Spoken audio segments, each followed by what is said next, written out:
नमस्कार दोस्तों, स्वागत है आप सभी बच्चों के एमडी क्लासेस के यूट्यूब चैनल में। तो जैसा कि आप सभी को पता है कि परीक्षाएं बिल्कुल पास, और मैंने आपसे वादा किया था कि छोटे छोटे वीडियोस के थ्रू हम जो नए कॉन्सेप्ट और जो अच्छे कॉन्सेप्ट जहां से परीक्षाओं में क्वेश्चन फंसते हैं उन सब पे हम वीडियोस में क्वेश्चन देखेंगे।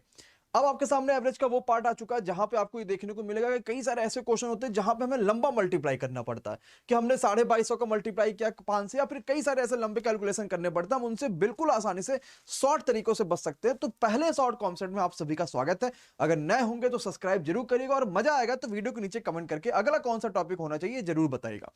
मैं आपको कुछ क्वेश्चंस के थ्रू पहले इसके कॉन्सेप्ट को समझाता हूं, फिर और भी आगे लेके चलेंगे। जैसे मान लो मैंने छोटा सा क्वेश्चन लिया, हमने कहा 63, 65, 57, 67 और 68 का भाई एवरेज बताओ। तो एक नॉर्मल बच्चा क्या करेगा कि सभी को जोड़ेगा, चार संख्याएं डिवाइड कर दोगे।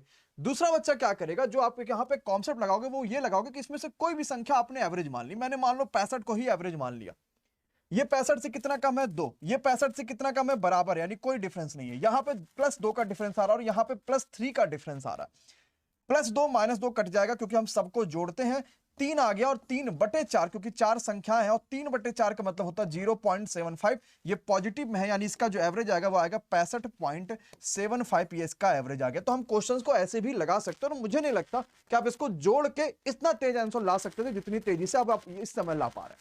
तो कॉन्सेप्ट क्या बिल्डअप है कि हमें कोई भी संख्याओं का एवरेज मान लेना है। जो संख्या कम और ज्यादा है वो मैं निकाल लूंगा, सबको जोड़ के जितनी संख्याओं को डिवाइड कर देंगे, क्वेश्चन का आंसर आ जाएगा। थोड़ा सा और मजबूती लाते हैं, इस वाले क्वेश्चंस के ऊपर समझते हैं। आप किसको एवरेज मानना चाहते हो आप खुद एक बार लगाने की कोशिश करना। हमने मान लिया, चलो मैं एग्जांपल ले लेता हूं, मैंने 62 को ही यहां एवरेज मान लिया। कितना कम है 62 से, तो 58 है, 8 4 12, -4 कम है। कितना कम है भाई साहब ये 62 से, तो 9 3 12, -3 कम है। और ये कितना कम है, ये बराबर है उसके, और ये 3 ज्यादा है। तो 3 से 3 कटा, -4 आपके पास आया, और कुल मिला के चार संख्याएं, तो 4 और 4 -1 आएगा। यानी आपको 62 से 1 माइनस करना, तो इसका एवरेज 61 आ जाएगा। तो प्लस या माइनस का भी प्रॉपर्ली ध्यान रखिएगा, और इस तरीके से क्वेश्चंस को लगा सकते हैं। अगर मेरे पास लगातार कई सारी संख्याएं दी जाती है तो मैं कोई भी बीच का एक नंबर मान के एवरेज लगा सकता हूं। आपके सामने एक क्वेश्चन आ चुका है, इसका आपको होमवर्क के रूप में आंसर बताना बड़ा आसान सा है, और अब मैं देखता हूं कि किसके किसके आंसर्स यहां पे सही आते हैं। ये तो होगा छोटे वाले क्वेश्चंस के ऊपर, लेकिन अब हम बड़े वाले क्वेश्चंस को सर कैसे कर पाएंगे, क्योंकि मुझे कैलकुलेशन इतना ज्यादा नहीं करनी, और पेपर में इतना कैलकुलेशन करने का अगर हम समय लगाएंगे तो शायद हम बेहतर रिजल्ट नहीं ला पाएंगे। जैसे लिखा हुआ कि 2250 रुपए की आपके पास 5 साड़ियां हैं, 2750 रुपए की 3 साड़ियां हैं, तो कुल मिला के कितनी साड़ियां उसके पास, एवरेज जो प्राइस है वो कितनी है।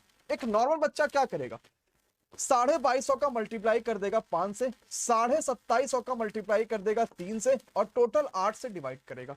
एक स्मार्ट बच्चा क्या करेगा, जिसने शॉर्ट कॉन्सेप्ट की वीडियोस देखी होंगी और बढ़िया वाकई में सिलेक्शन ले रहा है, वो कैसे करेगा इस क्वेश्चन को।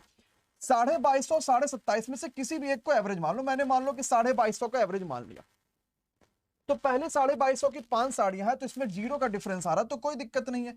2750 पे यानी कि 500 का डिफरेंस आया, 500 ज्यादा है, लेकिन 3 साड़ियों की बात है तो 3 का मल्टीप्लाई करोगे, और कुल मिला के अब 8 साड़ियां हो गई। ये 1500/8 आता है, और आपको पता है कि 1500/8 का अगर मतलब निकालोगे तो 8 से काटोगे, 8 × 8 8 7 15, फिर 8 से काटोगे तो 8 7 56, 8 8 64, 187 पॉइंट समथिंग यहां पर आएगा। और जैसे ही 250 में आप 187.5 समथिंग जोड़ोगे, 7 यहां देखते ही आपको यहां 7 दिख जाएगा, और क्वेश्चन का आंसर यहीं पे ऑप्शन नंबर ए लगा दोगे। तो मुझे नहीं लगता कि आप अगर मल्टीप्लाई करके सॉल्व करते तो शायद इतनी तेजी से आंसर निकाल पाते जिस तरीके से अभी निकाल पा रहे हैं। लेकिन क्या ये यही काम आएगा? नहीं। शॉर्ट कॉन्सेप्ट का मतलब अब ये नहीं है। ये एमडी क्लासेस ने पूरी तरीके से चेंज कर दे भाई, कि शॉर्ट कॉन्सेप्ट का मतलब ये होता है कि अगर उस तरीके का कोई सा भी क्वेश्चन दिख जाएगा, यहां तक कि उस पूरे चैप्टर में कोई सा भी क्वेश्चन दिखेगा, सबका सब बड़ी आसानी से सॉल्व हो जाएगा। इसका लाइव एग्जाम्पल मैं आपको अगला क्वेश्चन दिखाता हूं। ध्यान से पूरा क्वेश्चन पढ़िए। क्या किसी ने कभी सोचा था कि हम इस वाले मेथड से इस क्वेश्चन को सॉल्व कर पाएंगे? पूरी तरीके से क्वेश्चन को जरा पढ़िएगा। 90 छात्र हैं पूरी क्लास में, 60% लड़कियां हैं, बाकी के लड़के हैं। लड़कों के औसत अंक 63 और लड़कियों का 70 है। पूरी क्लास का औसत अंक क्या हो सकता है? अब जरा कॉन्सेप्ट को समझिए। 60% अगर लड़कियां हैं तो क्या 40% लड़के होंगे? यानी कि अगर देखा जाए तो 20 तिहाई 60 और 20 दूना 40, 3 अगर लड़कियां हैं तो अनुपात 3 और 2 का होगा, गर्ल्स और बॉय का। इतनी बात तो कंफर्म है। अब तो क्वेश्चन खत्म हो गया।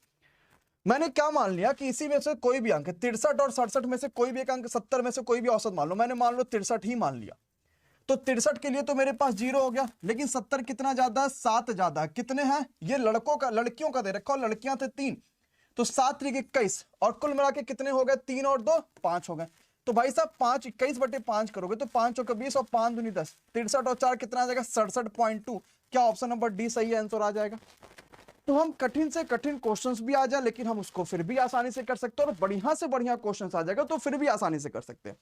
मुझे लगता है कि आपको ये कॉन्सेप्ट बहुत धुआंधार लगा होगा और आपको वाकई में समझ में आया होगा कि कैसे यूज कर पा रहे। इस तरह के क्वेश्चंस को करने के लिए आपके पास एक होमवर्क में है, इस क्वेश्चन को सॉल्व करिएगा और कमेंट बॉक्स में जरूर कमेंट करके बताइएगा कि क्या इस तरीके की वीडियोज को कंटिन्यू रखा जाए, क्या इस तरीके की और भी कई सारी वीडियोज आपको देखनी है। अगर देखनी है तो जरूर से जरूर चैनल को सब्सक्राइब करिएगा, बेल आइकॉन पे क्लिक करिएगा। मिलेंगे अपने अगले कॉन्सेप्ट के बाद, तब तक के लिए सर धन्यवाद, bye bye, good night, take care, thank you so much.